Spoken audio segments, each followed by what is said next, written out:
Welcome to Sai cooking and fashion. ఈరోజు పెసరపప్పుతో లడ్డూలను ఎలా తయారు చేసుకోవాలో చూద్దాము. అది కూడా చాలా తక్కువ నెయ్యితో పెసర సున్నుండలు కూడా అనుకోవచ్చు. షుగర్ లేకుండా ఎలా తయారు చేసుకోవాలో చూద్దాము. ముందుగా ఒక కప్పు పెసరపప్పు తీసుకోవాలి. దాన్ని ఒక బౌల్లోకి వేసేసుకొని నీళ్లు పోసుకొని పెసరపప్పుని 2 సార్లు బాగా కడుక్కోవాలి. ఈ రెసిపీ వచ్చి చాలా ఈజీ, చాలా హెల్తీ, ఎవరైనా తినొచ్చు. అలాగే పిల్లలకి ఈవినింగ్ స్నాక్స్ కింద కానీ మార్నింగ్ స్నాక్స్ కింద కానీ పెట్టొచ్చు. ప్రతి ఒక్క ఏజ్ వాళ్ళు కూడా మనం ఈ లడ్డు అనేది తీసుకోవచ్చు. ఈ విధంగా నీళ్లు పోసేసుకొని 2 సార్లు నీళ్ళని తీసేసి మళ్ళీ నీళ్లు వేసేసుకొని ఆ విధంగా 2 సార్లు కడిగి పక్కన పెట్టుకోవాలి. ఈ విధంగా కడిగి పెట్టుకున్న పప్పునని మనము ఒక జాలీలోకి వేసుకొని పూర్తిగా నీళ్ళని వడకట్టుకోవాలి.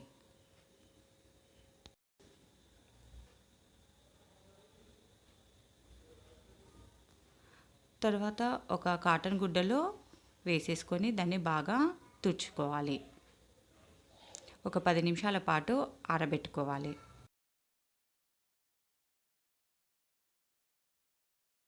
మనకి ఈ రెసిపీలో వచ్చేసి 3 టేబుల్ స్పూన్ల నెయ్యి కంటే ఎక్కువ పట్టదు. ఇంకా తక్కువ కూడా వేసుకొని మనం ఈ రెసిపీ అనేది చేసుకోవచ్చు. ఇవి వారం పాటు నిల్వ కూడా ఉంటాయి.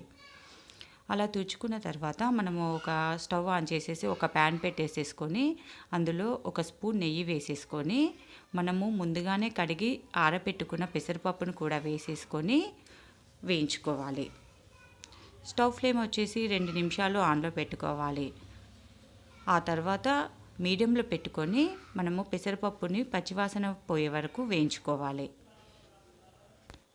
ఈ విధంగా వేగిన తర్వాత స్టవ్ ఆఫ్ చేసేసి దీన్ని ఒక ప్లేట్లోకి వేసుకొని పప్పును పూర్తిగా చల్లారబెట్టుకోవాలి.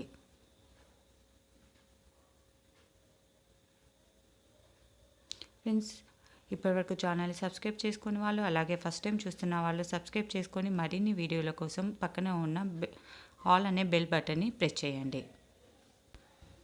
చల్లార పెట్టుకున్న పప్పుని మనము బ్లెండ్ చేసుకోవాలి. ఈ విధంగా చేసుకున్న తర్వాత దీంట్లోకి సరిపడా బెల్లాన్ని వేసుకోవాలి. బెల్లాన్ని తురిమి పెట్టుకోవాలి. మనం 1 కప్పు పెసరపప్పు తీసుకున్నాము, దానికి 3/4 కప్పు బెల్లాన్ని తీసుకోవాలి. కొంచెం తీపి ఎక్కువగా కావాలనుకున్న వాళ్ళు 1 కప్పు బెల్లం తీసుకోవచ్చు. సో దాన్ని కూడా వేసేసుకొని మనము మళ్ళీ ఒకసారి మిక్సీ పట్టుకోవాలి. తర్వాత దాన్ని ఒక బౌల్లోకి తీసుకోవాలి.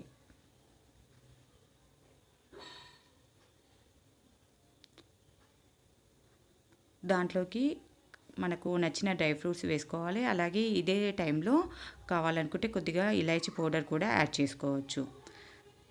సో మనం తీసుకున్న డ్రై ఫ్రూట్స్ అన్నీ మనము ముందుగానే చేసి పెట్టుకున్న మిశ్రమంలోకి బాగా కలిసేటట్టు వేసుకోవాలి. ఆ తర్వాత 2 టేబుల్ స్పూన్ల నెయ్యి వేసుకోవాలి. నెయ్యి వేసేసుకొని అన్నిటినీ బాగా కలిసేటట్టుగా కలుపుకోవాలి.